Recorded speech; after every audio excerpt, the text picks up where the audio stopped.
জি বসুন বসুন, মাশাআল্লাহ। হ্যাঁ, খুব শান্ত, ঠিক আছে।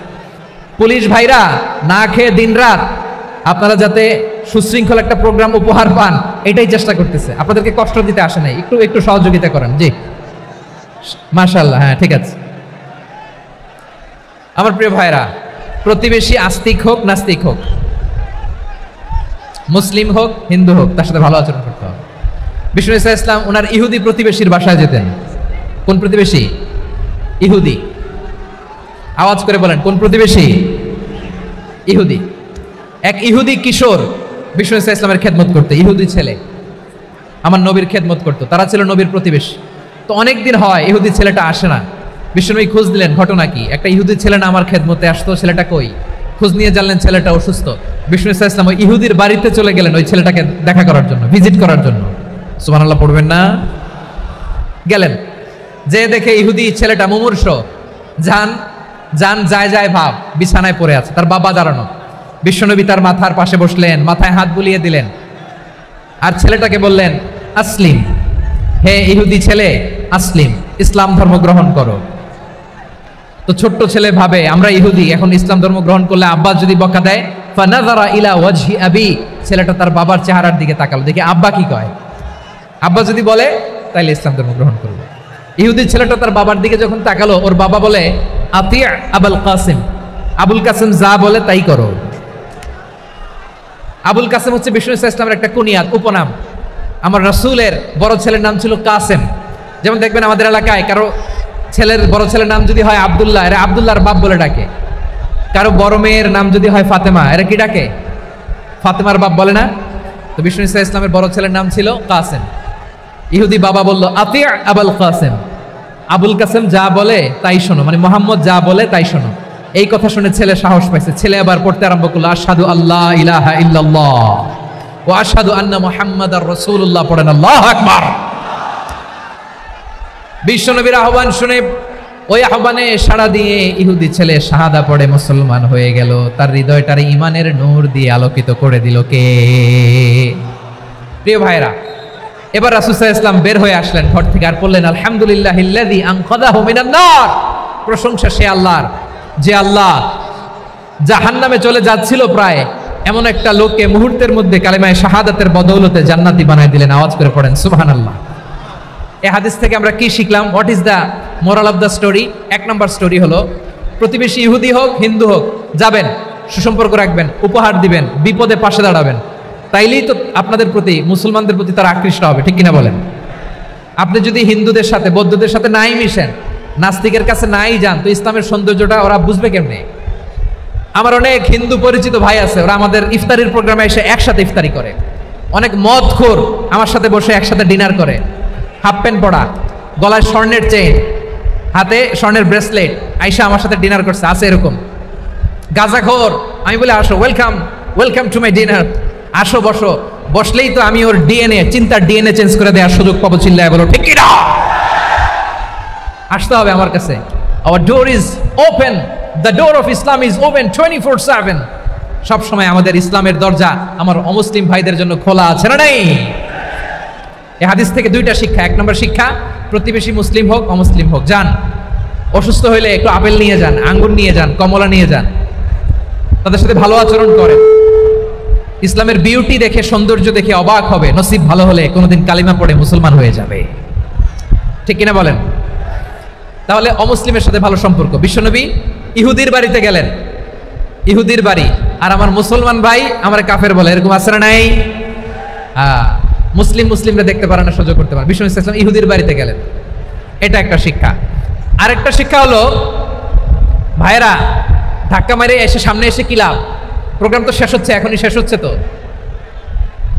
এই যে আমাদের বকশি ভাই ওয়াদা নিল, হাত তোলালো, মিম বলে এত কথা বললো, তো আমি জেলায় জেলায় যে খালি হাত নাড়াই তোমাদের জন্য নাকি? হ্যাঁ, হাত নাড়াই শুধু, এই ধাক্কাইতে ধাক্কাইতে এদিকে এসে হাত নাড়াইতেছে, হয়েছে তো, দেখলাম তো, ঠিক আছে, মাশাআল্লাহ, অনেক সুশৃঙ্খল, অন্যান্য যে কোনো জেলার জন্য সুশৃঙ্খল। আমার দিকে তাকাও, আমার দিকে তাকাও,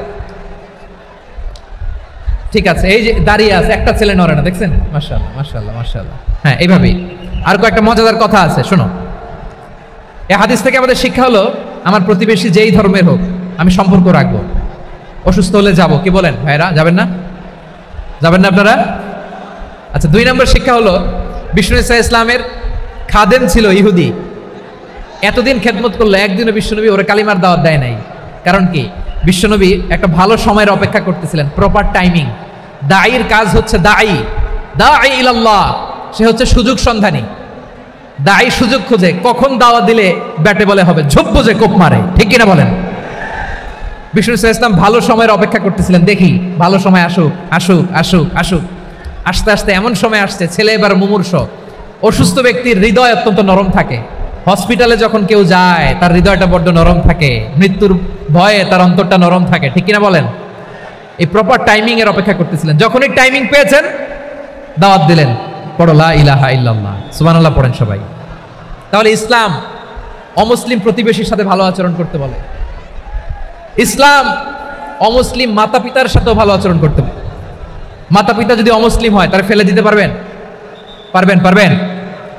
আমার লালমনিরহাটের ভাইরা, অনেক হিন্দু ছেলে আমাদের হাতে শাহাদা পড়ে মুসলিম হয়, কিন্তু ওর মা মুসলমান হয় নাই, বাবাও হয় নাই। এরকম আছে না নাই? তো ও হয়েছে মুসলিম, মা বাপ হিন্দু, এখন মা বাপ কি বাদ? হ্যাঁ, মা বাপ বাদ দেয়া যাবে? যেই মা আপনার 9 মাস 8 মাস পেটে ধারণ করলো, আপনার মায়ের নার ছেঁড়া ধন, আপনি ওই মারে বাদ দিতে পারবেন? যেই মায়ের বুকের তাজা দুধ খেয়ে আপনি আজকে বাড়ন্ত তাজা তরতাজা, ওই মারে বাদ দেয়া যাবে? মায়ের এক ধারে দুধের দাম, কাটিয়া গায়ের চাম, পাপুষ বানাইলে ঋণের শোধ হবে না, এমন দরদি ভাবে কেউ হবে না আমার মাহা গো।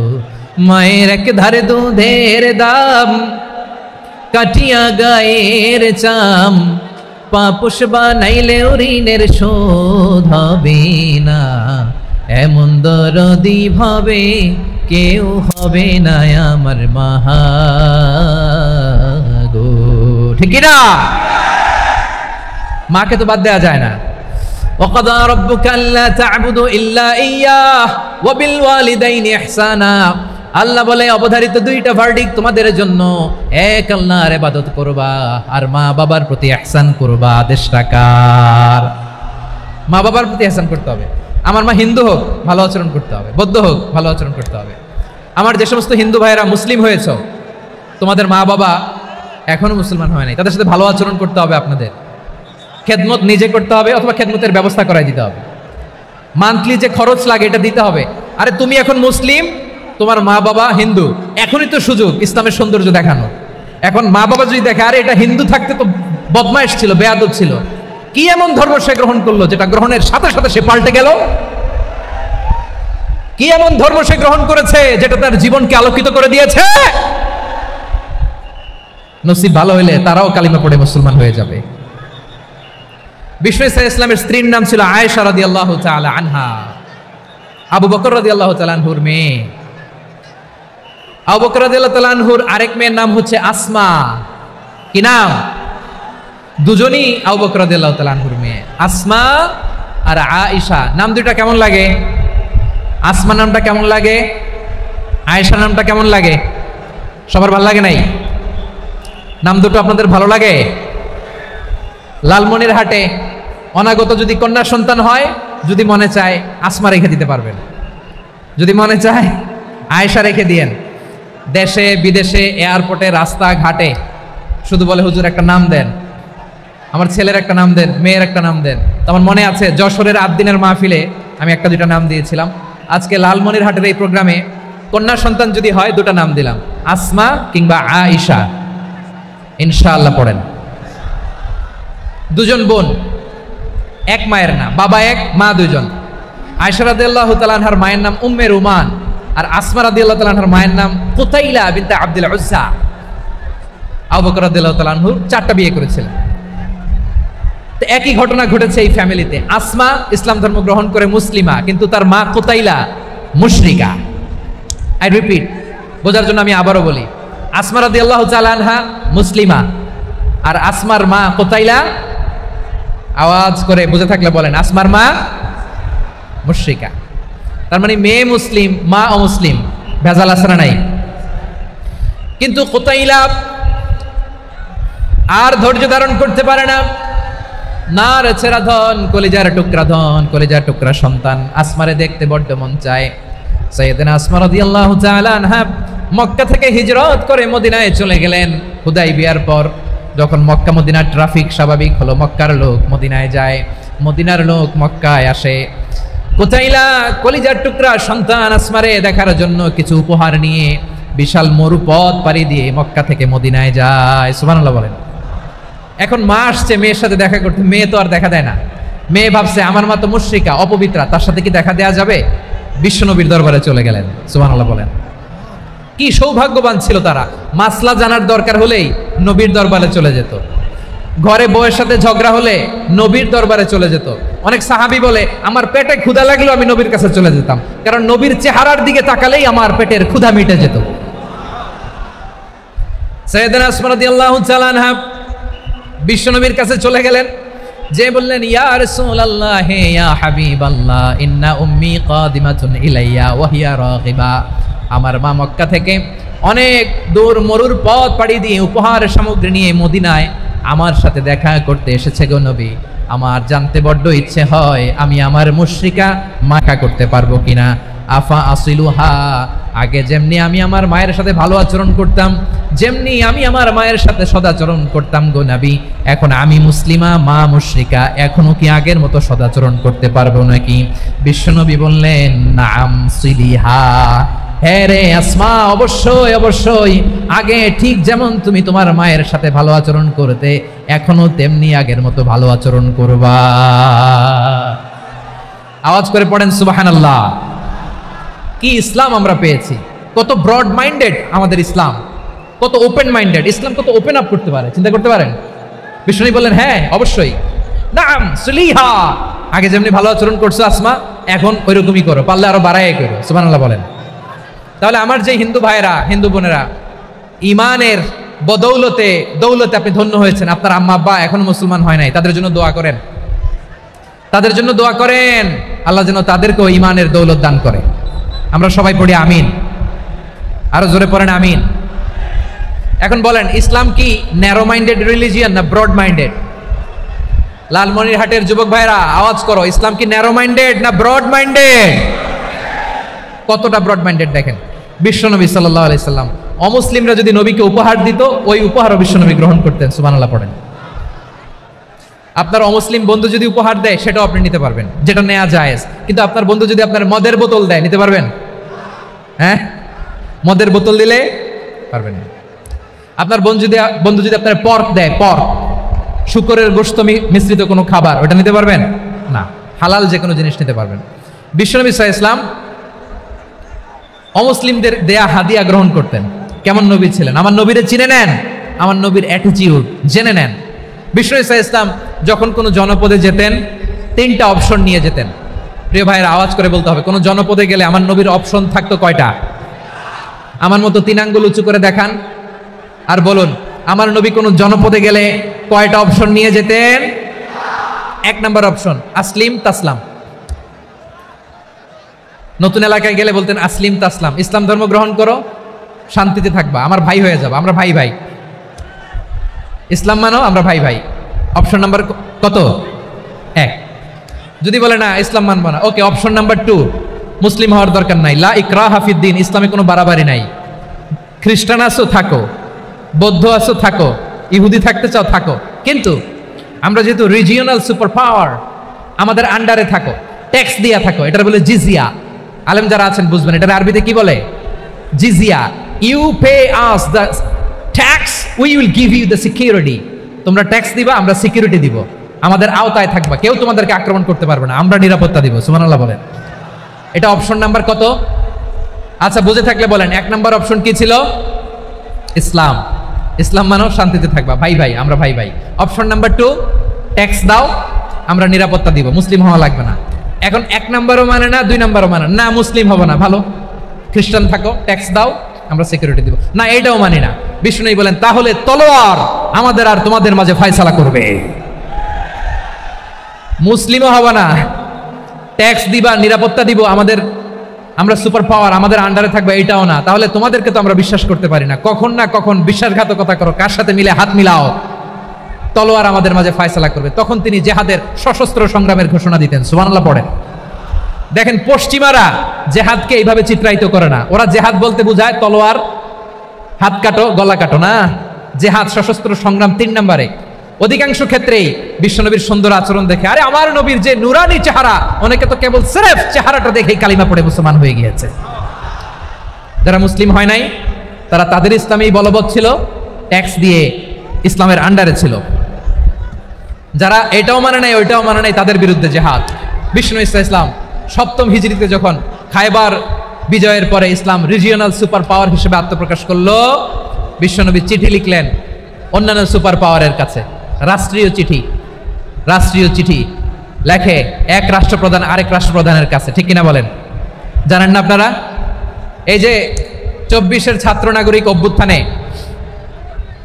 এই অভ্যুত্থান যখন শুরু হয়, আমি তখন সাউথ আফ্রিকাতে, একটা স্ট্যাটাস দিয়েছিলাম, কোটা নয় গোটা দেশ সংস্কার করা লাগবে। শুধু বাংলাদেশ নয়, সারা বিশ্বের বাংলা ভাষাভাষী লোকেরা এই আন্দোলনের সাথে সমর্থন তারা করেছে, এটাকে সাপোর্ট করেছে, তারা সমর্থন দিয়েছে। আমাদের ইউনাইটেড আরব আমিরাতের বাংলাদেশি ভাইরা তারা সেখানে রাস্তায় নেমে এসেছিল, জানেন? ওইখানে ডেমনস্ট্রেশন করা যায় না, সেখানকার সরকার তাদেরকে যাবজ্জীবন দিয়েছিল। তখন আমাদের এই যে প্রধান উপদেষ্টা ডক্টর মোহাম্মদ ইউনূস সরাসরি G2G বলে, এটারে G2G, government to government, G2G, উনি চিঠি লিখলেন যে তাদেরকে, ইউর হাইনেস, হে সম্মানিত আমির, আপনি আমার এই চিঠির কারণে আমার সম্মানে এই 53 জন বাংলাদেশিকে মাফ করে দেন। এই চিঠির বদৌলতে বেকসুর খালাস পেয়ে গিয়েছিল আমাদের ভাইরা। জানেন না এই ঘটনা আপনারা? তাহলে গভর্নমেন্ট টু গভর্নমেন্ট চিঠি দেওয়া হয়। 7ম হিজরিতে বিষ্ণু ইসলাম সব সুপার পাওয়ারের কাছে চিঠি দিলেন, রোমান সম্রাটের কাছে, পারস্য অধিপতির কাছে, মিশরের অধিপতির কাছে, সবার কাছে চিঠি লিখলেন। চিঠির ভাষা ছিল এরকম, মিন মুহাম্মাদিন রাসূলিল্লাহ ইলা মুকাওকিস আযীমিল কিবত, মুহাম্মদ রাসূলুল্লাহর পক্ষ থেকে মিশরের বাদশার কাছে, আসলিম তাসলাম, ইসলাম মানো শান্তিতে থাকবা, সালামুন আলা মান ইত্তাবা আল হুদা, শান্তি তার জন্য যে হেদায়েতের অনুসরণ করে। সুবহানাল্লাহ পড়েন। তো এই চিঠি অনেকে ভালোভাবে রিসিভ করেছে, অনেকে এই চিঠি পাওয়ার পরে নবীর কাছে আবার ইন রিটার্ন উপহার পাঠিয়েছে। কি পাঠিয়েছে? উপহার। মিশরের বাদশা মুকাওকিস তিনি বিশ্বনবীকে বিশাল এক উপহারের ডালি পাঠিয়েছেন। মিশরের বাদশা মুকাওকিস ছিলেন ধর্মে খ্রিস্টান। লালমনিরহাটের ভাইয়েরা আওয়াজ করে বলেন, মিশরের বাদশা ধর্মে কি ছিল? খ্রিস্টান। কি উপহার দিয়েছিল আমার নবীকে? শুনতে মনে চায়? আওয়াজ নাই লালমনিরহাটের গলায়, শুনতে মনে যায়? 1000 স্বর্ণমুদ্রা, 1000 স্বর্ণমুদ্রা। 2টা খ্রিস্টান দাসী, একজনের নাম মারিয়া বিনতে শামাউন আল কিবতিয়া, আরেকজনের নাম সিরিন বিনতে শামাউন আল কিবতিয়া। একজন খ্রিস্টান দাস 20 থান কাপড় জামা বানানোর জন্য, আমরা নবী যেন সেলাই করে জামা বানাতে পারে এজন্য 20 থান কাপড়, 20 থান ফাইন গার্মেন্ট। সুবহানাল্লাহ পড়বেন না? এরপরে একটা গাধা যেটার নাম ছিল ওফাইর, আর একটা খচ্চর, এটার নাম ছিল দুলদুল। খচ্চর চিনেন? গাধা আর ঘোড়ার ক্রসিং এ যে প্রাণীটা দুনিয়াতে আসে ওটার খচ্চর বলে। তো এই যে সুপার পাওয়ার খ্রিস্টান বাদশার কাছে নবী চিঠি লিখলেন, ওই খ্রিস্টান বাদশা আমার নবীকে উপহার দিল। বিশ্বনবী এই উপহারগুলো সানন্দে গ্রহণ করেছে। সুবহানাল্লাহ পড়বেন না? তাহলে অমুসলিম কেউ যদি আপনাকে উপহার দেয়, হালাল উপহার হলে আপনি গ্রহণ করতে পারবেন। অনুরূপভাবে পারস্যের বাদশা, রোম সম্রাট বিশ্বনবীকে উপহার পাঠিয়েছেন, আমার নবী সবগুলো উপহার গিফট গ্রহণ করেছেন। সুবহানাল্লাহ বলেন। তাহলে প্রিয় লালমনিরহাট আওয়াজ করে বলুন, ইসলাম কি ন্যারো মাইন্ডেড রিলিজিয়ন না ব্রড মাইন্ডেড? আম্মাজান আয়েশার কাছে মাসালা জানতে চায় মেয়েরা, হে আম্মাজান, অগ্নি উপাসকেরা তাদের ঈদের দিন নওরোজের সময় আমাদেরকে পাখি দেয়, নেওয়া যাবে? উনি বললেন, ওরা জবাই করে দিলে নেওয়া যাবে না, কিন্তু ওরা যদি ফলমূল এরকম খাবার দেয় এগুলো নেওয়া যাবে। তার মানে অমুসলিমদের দেয়া উপহার এটা গ্রহণ করা যায়। সুবহানাল্লাহ বলেন। শুধু তাই নয়, বিষ্ণু ঈসা ইসলাম অমুসলিমদের সাথে আর্থিক লেনদেনও করেছেন, ফিনান্সিয়াল ডিলিং করেছেন। অমুসলিমদের সাথে প্রয়োজনে আপনি ফিনান্সিয়াল ডিলিং করতে পারবেন। আমরা প্রায় দেখি বাজারের মিষ্টির দোকানগুলো আমার হিন্দু ভাইদের। লালমনিরহাটে মিষ্টির দোকান, দইয়ের দোকান কারা চালায়? হিন্দুরা চালায় না? তারপরে যে বারবার শপ, বারবার সব চুল কাটে যে নাপিত, অধিকাংশ নাপিতের দোকানে কারা? আমার হিন্দু ভাইরা। আপনি চুল কাটতে পারবেন কিনা? পারবেন কিনা বলেন? পারবেন। তার দোকান থেকে দই মিষ্টি কিনতে পারবেন কিনা? হ্যাঁ, আমার মুসলিম ভাইয়ের দোকান থাকলে ওইটার আমি বেশি প্রায়োরিটি দিব, ঠিক কিনা? কিন্তু যদি তাদের সার্ভিস নিতে চান, প্রোডাক্ট নিতে চান, পারবেন। তার দলিল সহিহ বুখারী, আম্মা জান আয়েশা রাদিয়াল্লাহু তাআলা আনহা বলেন, ইশতারা রাসূলুল্লাহ সাল্লাল্লাহু আলাইহি ওয়াসাল্লাম মিন ইয়াহুদিয়িন তুআমান ওয়া রাহানাহু দিরআহু মিন হাদিদ। রাসূল সাল্লাল্লাহু আলাইহি ওয়াসাল্লাম এক ইহুদির কাছ থেকে, কার কাছ থেকে? সবাই বলে নাই কার কাছ থেকে? আমার নবী, পেয়ারা নবী এক ইহুদির কাছ থেকে জব কিনেছিল, জব, বার্লি, যেটা দিয়ে রুটি বানায়। ওই জবের দাম দেওয়ার টাকা পয়সা নবীর কাছে ছিল না, ফলে নবী ওনার একটা পোশাককে মর্গেজ রেখেছিলেন, মর্গেজ, বন্ধক, যে এখন এটার দাম দিতে পারবো না, কয়েক কেজি বার্লি নিয়ে যাই আর বন্ধক হিসেবে আমার জামাটা রেখে গেলাম, যেদিন দাম দিব ওই দিন জামাটা ছুটাই নিয়ে যাব। সুবহানাল্লাহ পড়বেন না? বাকিতে নিছিলেন, বাকিতে। দিরআহু মিন হাদিদ, লোহার তৈরি বর্ম, মানে যুদ্ধের পোশাক, লোহা দিয়ে বানানো। বিষ্ণুনবী বললেন, কয়েক কেজি জব দাও, টাকাটা পরে দিব, এখন টাকা নাই, বন্ধক হিসেবে, মর্গেজ হিসেবে আমার জামা রেখে গেলাম, যখন টাকা দিব জামা ছুটাই নিব। আওয়াজ করে বলতে হবে সুবহানাল্লাহ। এ থেকে বোঝা গেল অমুসলিমদের সাথে ফিনান্সিয়াল ডিলিং করা যায়, অর্থনৈতিক লেনদেন করা যায়, কেনাবেচা করা যায়, প্রোডাক্ট কেনা যায়। এমনকি আমাদের মসজিদে নববীতে বারান্দায় আপনার একটা অটোমেটিক ফ্লাইং আমব্রেলা দেখছেন? সূর্য যখন বাড়ে মসজিদে নববীর বারান্দায় ইয়ার্ডের মধ্যে অটোমেটিক্যালি কিছু আমব্রেলা আছে, শাঁ করে খুলে যায়, আর সূর্যের তাপ লাগে না। আবার সন্ধ্যাবেলায় এই আমব্রেলাগুলো ওরা ক্লোজ করে ফেলে, দেখেন নাই না? দেখছেন? এই মসজিদে নববীকে সর্বোচ্চ উন্নত মানের কনস্ট্রাকশন ইনফ্রাস্ট্রাকচারে ডেভেলপ করার জন্য কর্তৃপক্ষ কিছু অমুসলিম ইঞ্জিনিয়ারের, ডিজাইনারের সহায়তা নিয়েছিল। সুবহানাল্লাহ বলেন। কোন দলিলের ভিত্তিতে? এই দলিলের ভিত্তিতে যে বিষ্ণু ইসা ইসলাম অমুসলিমদের সাথেও লেনদেন করেছেন। আওয়াজ করে বলতে হবে আল্লাহু আকবার। শুধু তাই নয়, ইন কেস অফ ইমার্জেন্সি, প্রয়োজনে ইসলামের খাতিরে, ইসলামকে সামনের দিকে এগিয়ে নিয়ে যাওয়ার জন্য অমুসলিমদের সাপোর্ট নেওয়া জায়েজ আছে। সুবহানাল্লাহ বলেন। অমুসলিমদের সাপোর্ট নেয়া, তাদের থেকে অর্থ নেয়া, পলিটিক্যাল সাপোর্ট, পলিটিক্যাল অ্যাসাইলাম নেওয়া জায়েজ আছে। আমাদের অনেক বিশ্ববরেণ্য দায়ীরা আমেরিকায় অস্থায়ীভাবে অ্যাসাইলাম নিয়ে থাকে, নিজের দেশে গেলে ফাঁসিতে ঝুলাই দিবে। যুগ যুগ ধরে দায়ীদের উপরে এরকম অত্যাচার আর নির্যাতন আছে না নাই? মিশরের অনেক দায়ীরা পাশ্চাত্যে যেয়ে থাকে, এই যে তারা পলিটিক্যাল অ্যাসাইলাম নিয়ে থাকে, রাজনৈতিক আশ্রয়, এটা জায়েজ আছে না? এটা যে জায়েজ আছে তার প্রমাণ স্বয়ং বিশ্বনবী সাল্লাল্লাহু আলাইহি ওয়াসাল্লাম পলিটিক্যাল সাপোর্ট নিয়েছিলেন অমুসলিমদের কাছ থেকে। সুবহানাল্লাহ বলেন। খুব মজাদার একটা ঘটনা শুনবেন, আপনাদের আগ্রহ দেখে তো মনে হয় না শোনার ইচ্ছা আছে? আছে? আছে? গলায় জোর আছে? লিল্লাহি তাকবীর, লিল্লাহি তাকবীর, নারে তাকবীর। মাশাআল্লাহ।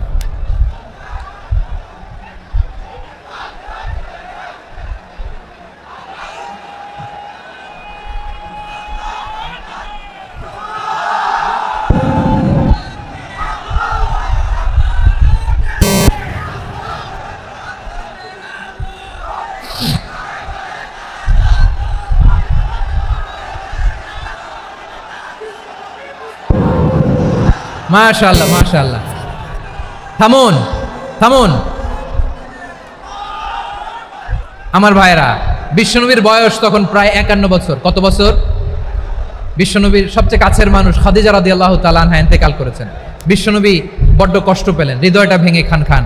যিনি ঘরের ভেতরে বিশ্বনবীকে সান্ত্বনা দিতেন, ভালোবাসা দিতেন, বাইরে গেলে কুরাইশরা বকাঝকা করে, অত্যাচার করে, কিন্তু আম্মাজান খাদিজা রাদিয়াল্লাহু তাআলা আনহা ঘরটারে এমন শান্তির নীড় বানায় রেখেছেন, এই ঘরের ভিতরে ঢুকলে বিশ্বনবীর কলিজাটা ঠান্ডা হয়ে যেত। এজন্য রব্বুল আলামিন বলেন, খাদিজা, ও আমার বান্দি খাদিজা, জান্নাতে এমন স্পেশাল একটা ঘর আমি তোমার জন্য রেডি করে রেখেছি। ওই ঘরের মধ্যে কোনো আওয়াজ নাই, ওই ঘরের মধ্যে কোনো নয়েজ নাই, ওই ঘরে কোনো বিশৃঙ্খলা নাই। কারণ মক্কার জমিনে আমার নবী কুরাইশদের বিশৃঙ্খলা, নয়েজ আর ঝামেলাগুলোকে উপেক্ষা করে যখন তোমার ঘরের ভিতরে ঢুকতো, ঘরটারে তুমি শান্তির নীড়, ঠান্ডা, নীরব, নিস্তব্ধ, নিঝুম আর শান্তির নীড় বানিয়ে রেখেছো। এজন্য জান্নাতে স্পেশাল একটা শান্তির নীড় আমি তোমারে উপহার দেব। ওই প্রিয়তমা স্ত্রী খাদিজা ইন্তেকাল করলেন, বিশ্বনবীর হৃদয় ভেঙে খান খান। আবার ওনার চাচা আবু তালেব ইন্তেকাল করলেন, যিনি পলিটিক্যাল শেল্টার দিতেন নবীকে। কে দিতেন? আবু তালেবের ভয়ে, বিশ্বনবীর এই চাচার ভয়ে কোনো মুশরিক নবীর গায়ে হাত দেওয়ার সাহস পায় নাই। এখন স্ত্রীও নাই, চাচাও নাই, নবীকে আশ্রয় দেওয়ার কেউ নাই, নবীর চারদিকে অন্ধকার। নবী এখন কই যাবেন? আমার পেয়ারা নবী নতুন স্টেশন খুঁজতেছেন, নতুন দাওয়াতি প্ল্যাটফর্ম খুঁজতেছেন। তিনি যায়েদ বিন হারেসা রাদিয়াল্লাহু তাআলা আনহুকে নিয়ে মক্কার পাশের একটা নেইবরিং সিটি তায়েফে চলে গেলেন। কোথায় চলে গেলেন? লালমনিরহাটের ভাইয়ের আওয়াজ করে বলেন, কোথায় গেলেন? তায়েফে চলে গেলেন দিনের দাওয়াত দেওয়ার জন্য। কি দেওয়ার জন্য? নাকি জমি কিনতে গেছিলেন? জমি কিনতে? দুনিয়ার যশ খ্যাতির জন্য? নিজের কোনো লাভের জন্য? তায়েফবাসীদেরকে জাহান্নামের আগুন থেকে বাঁচানোর জন্য। আওয়াজ করে বলতে হবে, ঠিক কিনা? বিশ্বনবী বিশাল মরুপথ, পাহাড়ি পথ পাড়ি দিয়ে তায়েফের মরুজমিনে গেলেন কোরআনের দাওয়াত নিয়ে, ইমানের দাওয়াত নিয়ে। কিন্তু তায়েফের লোকেরা বিশ্বনবীর দাওয়াতকে শুধু প্রত্যাখ্যান করেই থামে নাই, তারা বিশ্বনবীর সাথে অত্যন্ত খারাপ আচরণ করেছে। বিশ্বনবীকে শারীরিকভাবে হেনস্থা করেছে, আমার নবীকে শারীরিকভাবে অত্যাচার করেছে, আমার পেয়ারা নবীর গায়ে পাথর মেরেছে, বিশ্বনবীর গা বেয়ে ঝরঝর করে রক্ত ঝরেছে, নবী জামিনের মধ্যে লুটিয়ে পড়েছেন, আবার মেরেছে, আবার নবী হাঁটতে শুরু করলেন, পেছন থেকে আবার মেরেছে, আবার নবী রক্তাক্ত হয়ে জামিনের মধ্যে লুটিয়ে পড়লেন, আবার মেরেছে। বিশ্বনবীর মতো এত সুশ্রী মানব, বিশ্বনবীর মতো এত শুভ্র মানব, বিশ্বনবীর মতো এমন চমৎকার দেহাবয়ব দিয়ে রব্বুল আলামিন কাউকে বানান নাই। এরকম চমৎকার মানুষটাকে তারা তায়েফের ওই জমিনে রক্তাক্ত করেছে। বিশ্বনবী দুনিয়ার কোনো স্বার্থের জন্য সেখানে যান নাই, নিজের কোনো লাভের জন্য, প্রাপ্তির জন্য যান নাই, তায়েফবাসীদের জাহান্নামের আগুন থেকে বাঁচাতে গিয়েছেন। ঠিক কিনা বলেন? খেয়ে না খেয়ে দিনী প্রচারের কাজে নিজেকে দিয়েছ বিলিয়ে, তায়েফের কাফিরেরা চিনল না সে আলো, দুষ্ট ছেলেদের পিছু দিল লেলিয়ে, পাথরের আঘাতে ক্ষত বিক্ষত হয়ে সারা শরীর থেকে রক্ত ঝরে। হে রাসূল তোমাকে ভুলি আমি কেমন করে, হে রাসূল তোমাকে ভুলি আমি কেমন করে। পারেন না আপনারা?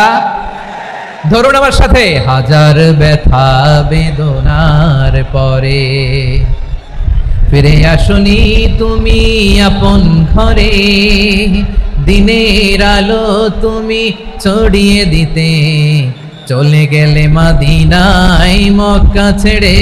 হে রাসূল তোমাকে ভুলি আমি কেমন করে, হে রাসূল তোমাকে ভুলি আমি কেমন করে। ঠিক কিনা বলেন? প্রিয় ভাইরা, তায়েফের ছেলেরা নবীকে রক্তাক্ত করলো। আমার নবী কই যাবে? কই যাবে? মক্কায় জায়গা নাই, তায়েফে জায়গা নাই।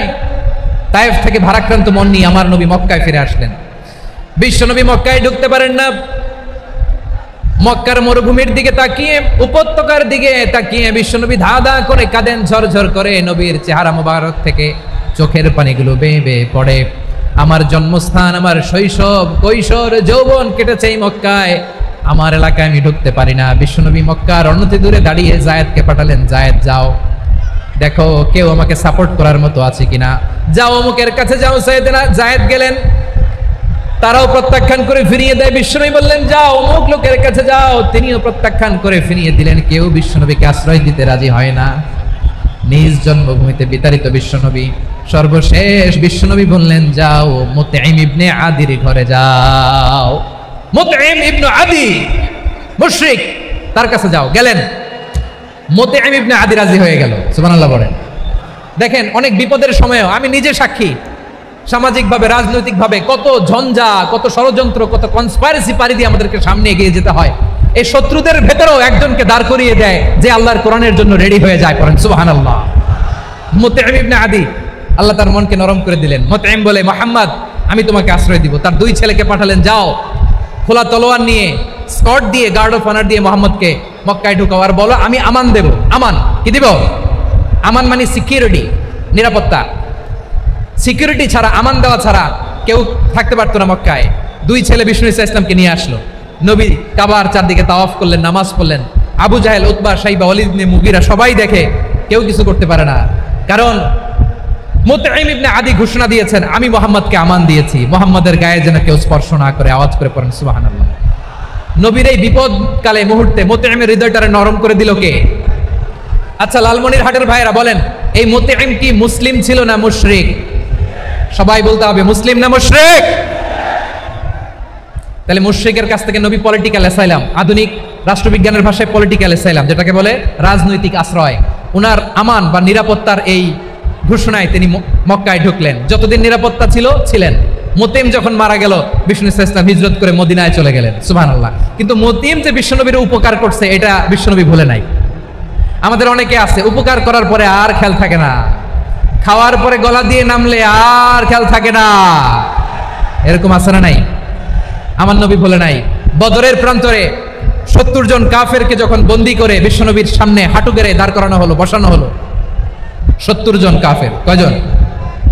বিশ্বনবী তাদের দিকে তাকিয়ে বললেন, সহিহ বুখারীর বর্ণনা, লাউ কানাল মুতঈম ইবনে আদি হাইয়ান সুম্মা কাল্লামানি হাউলাঈ নাতনা লা তারাকতুহুম লাহু। বদরের প্রান্তরে 70 জন বন্দী কাফিরের দিকে তাকিয়ে আমার নবী বললেন, আজকে মুতঈম ইবনে আদি যদি বেঁচে থাকতো আর তোমাদের 70 জনের ব্যাপারে যদি মুতঈম এক বাক্যে একটা সুপারিশ করতো, তার সম্মানে আজকে তোদের সবাইকে আমি মাফ করে দিতাম। সুবহানাল্লাহ। নাই? ওই যে চিল্লাচিল্লি যে কথা বোঝে নাই, কোন জিনিস মিস করছে ওরা নিজেরাও বোঝে নাই। বিশ্বনবী মুতঈমের এই সাহায্যের কথা বলে নাই। 70 জন মুশরিক হাঁটু গেড়ে বসা, নবী চাইলে এখনই এক্সিকিউশন অর্ডার দিতে পারে। তিনি বললেন, আজকে যদি মুতঈম বেঁচে থাকতো আর মুতঈম যদি তোদের জন্য সুপারিশ করতে, এই আবর্জনাগুলোর ব্যাপারে সুপারিশ করতে, আমি মুহূর্তে তোদেরকে এমনি মাফ করে দিতাম। এবার বলেন, ইসলাম কি ন্যারো মাইন্ডেড না ব্রড মাইন্ডেড? শুধু তাই নয়, যাকে যে সম্মান দেয়ার আমার নবী দিতেন, হোক আস্তিক হোক নাস্তিক, হোক মুসলিম হোক অমুসলিম। বিষ্ণু ইসলাম যখন রোমান সম্রাটের কাছে চিঠি লিখেছেন, আমার প্রিয় লালমনিরহাটের ভাইরা, অল্প কয়েক মিনিট কয়েকটা জরুরি কথা বলবো। এদিকে তাকান, এদিকে তাকান। রোমান সম্রাটের কাছে বিশ্বনবী যখন চিঠি লিখলেন মিন মুহাম্মদ রাসূলিল্লাহ ইলা হিরাকলা আযীমির রোম। মুহাম্মদের পক্ষ থেকে হিরাক্লিয়াসের কাছে, যিনি হচ্ছেন আযীমির রোম। এটা নবী নিজ থেকে বানায় লিখছেন, অতিরিক্ত সম্মান দিয়ে। কোন রাষ্ট্রপ্রধান যখন আসে, তাদেরকে আমরা কি বলি জানেন? তার নামের শেষে HE এটা লিখতে হয়। H.E. মানে হিজ এক্সেলেন্সি। কি লেখে? হিজ এক্সেলেন্টি, অথবা ইউর হাইনেস, ইউর ম্যাজেস্টি। দেখেন, বিশ্বনবী সাল্লাল্লাহু আলাইহি ওয়াসাল্লাম সব নবীদেরও নবী। তিনি একজন মুশরিক খ্রিস্টান সম্রাট রোমান সম্রাটের কাছে চিঠি লিখতে যায়, লিখতেছে, ইলা হিরাকলা আযীমির রোম। হিরাক্লিয়াসের কাছে আমার চিঠি, যিনি রোমের আযীম, হিজ হাইনেস, মানে রোমের অনেক সম্মানিত এক বাহাদুর। আওয়াজ করে বলেন সুবহানাল্লাহ। তার মানে যাকে যে সম্মান দেয়ার, এটা বিশ্বনবী দিতেন। এমনকি যেই ইহুদিরা ভালো ছিল, এই ইহুদিদেরও প্রশংসা করেছেন বিশ্বনবী মুহাম্মদুর রাসূলুল্লাহ সাল্লাল্লাহু আলাইহি ওয়াসাল্লাম। এক ইহুদির প্রশংসা করেছেন বিশ্বনবী। ইহুদির কার? আমি তো আমার ভাইয়ের প্রশংসা করি না, আমি তো এক আলেম আরেক আলেমরে স্পেস দেই না, আমি তো এক দায়ী আরেক দায়ীর সাথে বসতে চাই না। আমার নবী ইহুদির প্রশংসা করে। কার প্রশংসা? ওই ইহুদির নাম ছিল মুখাইরিক। সিরাত গ্রন্থ ঘাটলে পাবেন। তিনি বলেছেন, মুখাইরিক খাইরু ইয়াহুদ, Mukhayriq is the best of the Jews. জুইসদের মধ্যে সে সবচেয়ে ভালো। কেন প্রশংসা করলেন তার? এর কারণ, মদিনা চার্টারে কথা ছিল সব ধর্মের মুসলিম, মুশরিক, ইহুদিরা মিলে মদিনাকে রক্ষা করবে। কিন্তু 3য় হিজরিতে যখন উহুদের যুদ্ধ শুরু হলো, সবার কথা ছিল যেই আক্রমণ করে আমরা মদিনাকে বাঁচাবো। কোন শহরকে বাঁচাবো? মদিনাকে। কিন্তু কুরাইশরা যখন অ্যাটাক করলো, ইহুদিরা আর আসে না, ইহুদিরা আর বেরোয় না। বিষ্ণু বললেন, ওহে ইহুদিরা, তোমরা না চুক্তি করলে আমার সাথে যে মদিনা বাঁচাতে সবাই ঝাঁপিয়ে পড়বো, আসো। একটা ইহুদিও বেরোয় না, কেউ আসে নাই সেদিন, একজন ছাড়া। তার নাম মুখাইরেক। তার নাম কি? মুখাইরেক বাহাদুরের মতো ঘোড়সাওয়ার হয়ে বেরিয়ে গেলেন এবং বললেন, গোটা ইহুদি সাম্রাজ্যের একজনও যদি না আসে, আমি মুখাইরেককে কেউ ঘরে আটকে রাখতে পারবে না। বেরিয়ে আসলেন, এসে বললেন, আমি মুহাম্মদের পক্ষে যুদ্ধ করব। আমি মারা গেলে আমার সম্পদ আমার উত্তরাধিকারীরা পাবে না, আমার সম্পদ তোমরা মুহাম্মদকে দিয়ে দিবা। সুবহানাল্লাহ বলেন। উহুদের ময়দানে 70 জন মুসলমান শহীদ হলো। এই ইহুদি সেও মুসলমানের পক্ষে যুদ্ধ করে নিহত হলো। সুবহানাল্লাহ বলেন। মুসলিমদের লাশ যখন নিয়ে আসা হলো, এই মুখাইরিকের লাশও নিয়ে আসা হলো। মুসলিমদের লাশের পাশে মুখাইরিকের লাশ দেখে বিশ্বনবী মুখাইরিকের প্রতি অনেক খুশি হলেন। আর বিশ্বনবী খুশি হয়ে বললেন, মুখাইরিক খায়রু ইয়াহুদ, মুখাইরিক যদিও তুমি ইহুদি তারপরে তুমি সব ইহুদিদের মধ্যে সেরা ইহুদি। পড়েন সুবহানাল্লাহ। আমার নবী ইহুদিকেও সম্মান দিতে কার্পণ্য করে নাই। আওয়াজ করে বলেন আল্লাহু আকবার। প্রিয় ভাইরা, এবার সর্বশেষ আওয়াজ করে বলেন, ইসলাম কি ন্যারো মাইন্ডেড নাকি ব্রড মাইন্ডেড? সবাই বলেন ন্যারো মাইন্ডেড না ব্রড মাইন্ডেড? এজন্য অমুসলিম হইলেই তারা আমাদের শত্রু নয়। শত্রু কারা? এই লালমনিরহাটের ভাইরা শুনেন, শত্রু কারা? যে সমস্ত অমুসলিম আমাদেরকে নিশ্চিহ্ন করে দিতে চায়, যে সমস্ত অমুসলিম আমাদের ভূখণ্ড থেকে আমাদেরকে তাড়িয়ে দিতে চায়, যে সমস্ত অমুসলিম আমার ধর্ম নিয়ে তুচ্ছতাচ্ছিল্য করে চিল্লায় বলেন ঠিক কিনা, তারা আমাদের শত্রু। সাধারণ অমুসলিমরা আমার শত্রু নয়। এই যে হিন্দুরা থাকে এরা আমার ভাই, বৌদ্ধরা আমার ভাই, খ্রিস্টানরা আমার ভাই, ইহুদিরা আমার ভাই। তারা দিনই ভাই নয়, তারা মায়ের পেটের ভাই নয়, তারা মানবিক দিক থেকে ভাই। ও মানুষ, আমিও মানুষ। ইসলাম মানুষকে সম্মান করে, চিল্লায় বলো ঠিক কিনা। যারা আমাদের অস্তিত্বকে নিশ্চিহ্ন করতে চায়, যারা আমাদের ভূখণ্ডকে দখল করতে চায়, যারা আমাদেরকে নিয়ে মকারি করে, ফান করে, টিটকারি করে, আমার ধর্ম নিয়ে খেলা করে, তাচ্ছিল্য করে, ওদের বিরুদ্ধে আমাদের জিহাদ। সাধারণ মুসলিম আমাদের শত্রু নয়। আপনি জানেন নিউ ইয়র্কে, আমি তো নিউ ইয়র্কে ছিলাম অনেকদিন, ওখানে ফিলিস্তিনিদের পক্ষে যখন আমরা মিছিল করেছি, অনেক ইহুদি আমাদের সাথে মিছিলে দাঁড়িয়েছে। কারণ ওরাও জানে এই ভূখণ্ড ফিলিস্তিনিদের ভূখণ্ড। আওয়াজ করে বলো লালমনিরহাট ঠিক কিনা। ইসরায়েলের রাজধানী খোদ তেল আবিবে অনেক ইহুদিরা বেঞ্জামিন নেতানিয়াহু তার বিরুদ্ধে মিছিল করেছে। তো তারা কি আমাদের শত্রু? না। অনেক খ্রিস্টান আমাদের সাথে আমাদের স্বার্থ রক্ষায় আমাদের পাশে দাঁড়িয়েছে। খেয়াল রাখবেন, হিন্দু আর হিন্দুত্ববাদ এক নয়, ইহুদি ধর্ম আর জায়নিজম এক নয়। জায়নিজমের বিরুদ্ধে আমাদের সংগ্রাম, আমাদের জেহাদ, চিল্লায় বলেন ঠিক কিনা। এই যে ফিলিস্তিনের ভাইরা, তারা তাদের স্বাধীনতা সংগ্রামের জন্য লড়াই করছে, করে যাচ্ছে, আমরা এটাকে সমর্থন জানাই, চিল্লায় বলেন ঠিক কিনা। কাশ্মীরের ভাইরা স্বাধীনতার জন্য সংগ্রাম করছে, আমরা সেই সংগ্রামকে সমর্থন জানাই, আওয়াজ করে বলো ঠিক কিনা। যারাই আমাদের ইসলামকে নিশ্চিহ্ন করতে চায় তাদের বিরুদ্ধে আমাদের সংগ্রাম, আওয়াজ করে বলতে হবে ঠিক কিনা। ওই সমস্ত দুর্বৃত্তদের সাথে আমাদের কোনো সম্পর্ক নাই। আমরা যদি ঐক্যবদ্ধ থাকতে পারি, ওই দুর্বৃত্তরা চান্স পায় না। আমরা ঐক্যবদ্ধ থাকতে রাজি আছি। লালমনিরহাটের ভাইরা, আমরা ঐক্যবদ্ধ থাকলে ওই দুর্বৃত্তদের কালো হাত ভেঙে দিতে আমাদের সময় লাগবে না। তাদের কালো হাত ভেঙে দিতে রাজি আছে মুসলমান? কারা কারা রাজি? দু হাত তুলে দেখাও।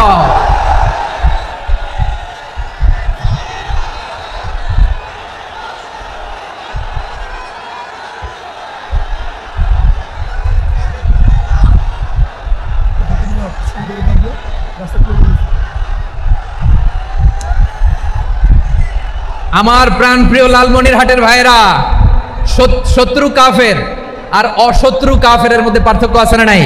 আবু তালেবও মুশরিক, আবু জাহেলও মুশরিক, কিন্তু দুই মুশরিকে পার্থক্য আছে না নাই?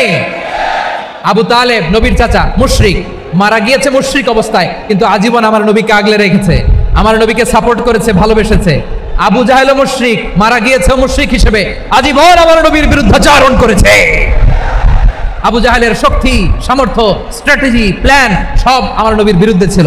আবু জাহেলের কারণে একটা দিন শান্তিতে আমার নবী মক্কায় ঘুমাতে পারে না, চিল্লায় বলেন ঠিক কিনা।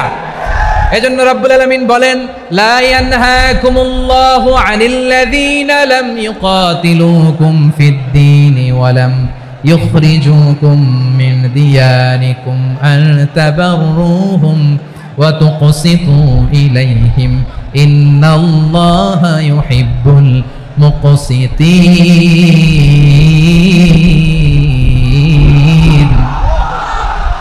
আল্লাহ বলে, গোলামেরা শোনো শোনো, যে সমস্ত অমুসলিম তোমাদের সাথে ধর্মযুদ্ধে লিপ্ত হয় না, তোমাদের বিরুদ্ধে যে সমস্ত অমুসলিম অস্ত্র ধরে না, যে সমস্ত অমুসলিম তোমাদেরকে তোমাদের জন্মস্থান থেকে, ভূখণ্ড থেকে তাড়িয়ে দেয় না, তাদের সাথে ভালো আচরণ করতে আমি আল্লাহ নিষেধ করি নাই। তাদের সাথে সদাচরণে কোনো নিষেধাজ্ঞা নাই, বরং তাদের সাথে সদাচরণ করো, এটাই আমি আল্লাহ চাই। তাহলে আমার যে অমুসলিমরা আমাদের সাথে শত্রুতা করে না, তুচ্ছতাচ্ছিল্য করে না, আমাদের ভূমি থেকে আমাদেরকে উচ্ছেদ করতে চায় না, আমাদের বিরুদ্ধে অস্ত্র ধরে না, ওই অমুসলিম ভাইদের সাথে আমাদের কোনো দ্বন্দ্ব আছে? কোনো বিরোধ আছে? বরং আছে ভালোবাসা। বরং আছে কি? এই ভালোবাসা দিয়ে আমরা বিশ্ব জয় করব। রাজি আছে মুসলমান? আমাদের পুঁজি ভালোবাসা। আমাদের পুঁজি কি? এবার আওয়াজ করে বলেন আমার এই পুরো আলোচনা থেকে the religious coexistence, peaceful coexistence, শান্তিপূর্ণ সহাবস্থান, কমিউনাল হারমোনি, এই সাম্প্রদায়িক সম্প্রীতি, এই আলোচনা থেকে কি বুঝলেন? ইসলাম কি ন্যারো মাইন্ডেড না ব্রড মাইন্ডেড? এই ব্রড মাইন্ডেড হৃদয় নিয়ে ভালোবাসা দিয়ে আমরা বিশ্ব জয় করতে চাই। রাজি আছেন? আল্লাহ কবুল করুক, আমরা সবাই পড়ি আমিন।